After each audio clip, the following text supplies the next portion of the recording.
Hi guys, I wanted to make a really quick video and talk to you about your sourdough starter. Something that I forgot to mention in the video about how to make the starter. We've gotten some questions about how to measure the discard and then cleaning the jar.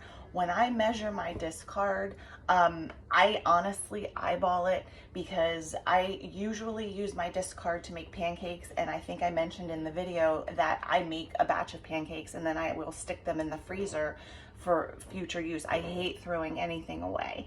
So when I make pancakes, my recipe calls for a cup of sourdough starter. So when I do that, it usually takes my starter down to about half. But if I know I'm going to be doing a lot of baking in a week, like I want to make several loaves of bread and I want to make cinnamon rolls or whatever else that I use sourdough for, I will go ahead and feed and water my sourdough starter as I normally would to build it up. And then I will use all of that as discard, if that makes sense. As far as keeping the jar clean, as you can see, my starter, before I used it, it was up here, and then I used it about that much. So now I have this much and I need to feed and water this. But when I try, I mean, this is fairly clean. I mean, it looks a little crusty and I probably will clean this. And the way you do that is I would remove all of my starter and put it in a temporary container, like a bowl or a jar or something like that.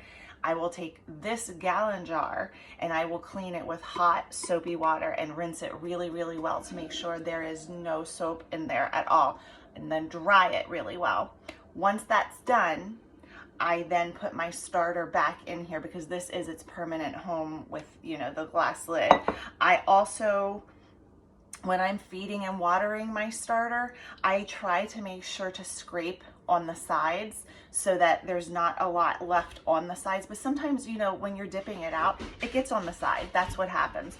But for all intents and purposes, I scrape it down as much as I can. Sometimes it gets on there like it is right now. And then I will probably once a month, maybe, clean this up. I do have another jar like this, so sometimes I will just transfer it from this jar to that jar and then clean this one, and then, you know, vice versa, go back and forth.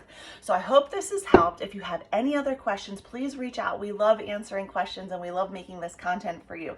So we will be putting another video out. Our new posting schedule is on Saturdays at 1. So stay tuned and we will talk to you soon. Bye-bye.